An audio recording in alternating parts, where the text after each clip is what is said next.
नमस्कार दोस्तों, मेरा नाम निशांत कुमार है और आज हम एक सीरियस टॉपिक पर बात करेंगे जो अमेरिका इजराइल के द्वारा जो ईरान पर हमला किया गया है, इस पर बात करेंगे और इसका इम्पैक्ट क्या पड़ेगा भारत के ऊपर, भारतीय स्टॉक मार्केट के ऊपर, वर्ल्ड इकोनॉमी के ऊपर और ये कौन से पॉसिबल खतरे पैदा कर सकता है आने वाले समय में।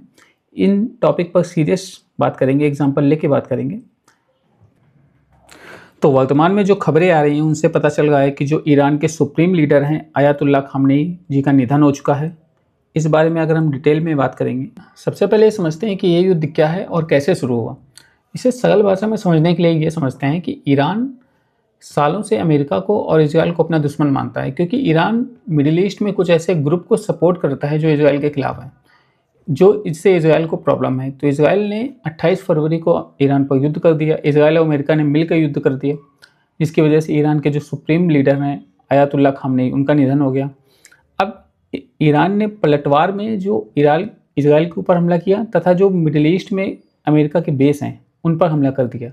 अब ये कुछ दिनों में इतना ज़्यादा बढ़ गया कि जो मिडिल ईस्ट के लगभग सभी देश हैं, उन देशों में जैसे ईरान है, इजराइल है, यमन, बहरीन, पाकिस्तान तो उससे बाहर है, अफगानिस्तान भी बाहर है, कतर, यूएई, लगभग सारा मिडिल ईस्ट युद्ध की जद में आ गया है, युद्ध की चपेट में आ गया है।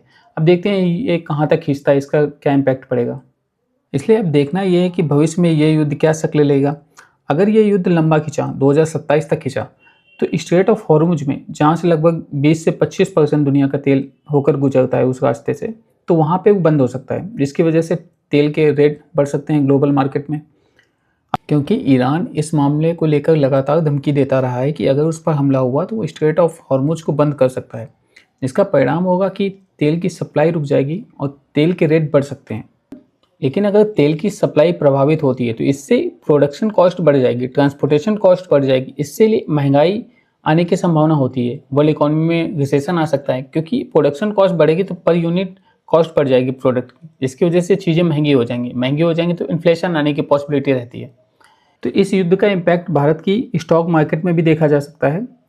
जो जब मार्केट ओपन होगी तो पॉसिबली ये है कि गैप डाउन ओपनिंग हो सकती है या फिर शॉर्ट टर्म के लिए मार्केट क्रैश कर सकती है। तो जो ऐसे इन्वेस्टर जो लॉन्ग टर्म के लिए इन्वेस्ट किए हों, उनको शॉर्ट टर्म में लॉस दिख सकता है।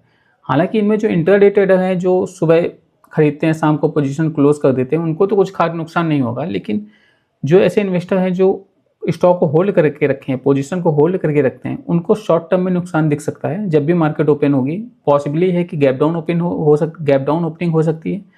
अगर गैप डाउन ओपनिंग ना भी हुई तो शॉर्टफॉल दिख सकता है कुछ समय के लिए, तो स्टॉक मार्केट में ये इम्पैक्ट आ सकता है। तो उम्मीद है कि ये चीज़ें, स्थिति नॉर्मल होगी जल्दी, और अगर स्थिति नॉर्मल होगी तो कुछ खास गिरावट नहीं दिखेगी शेयर बाज़ार में भी। पाकिस्तान की कराची से खबर आ रही है कि वहाँ पे 12 लोगों की मौत हो गई है, क्योंकि वहाँ की भीड़ प्रोटेस्ट कर रही थी खामनेई की मौत के विरोध में, और वो प्रोटेस्ट करते करते अमेरिकी कॉन्सुलेट में इंटर कर जाते हैं, जिसकी वजह से वहाँ पर कुछ ऑफिसर्स गोलीबारी कर देते हैं, जिससे 12 लोगों की जान चली जाती है। पाकिस्तान में मॉब को ये समझना चाहिए कि किसी भी देश के कॉन्सुलेट उस देश का हिस्सा माना जाता है। उस देश में आप बिना परमिशन के इंटर नहीं कर सकते। भले ही वो कॉन्सुलेट आपके देश में है, लेकिन उसमें आप बिना उस देश की परमिशन के इंटर नहीं कर सकते हैं। वो कॉन्सुलेट या एम्बेसी उस देश का हिस्सा माना जाता है।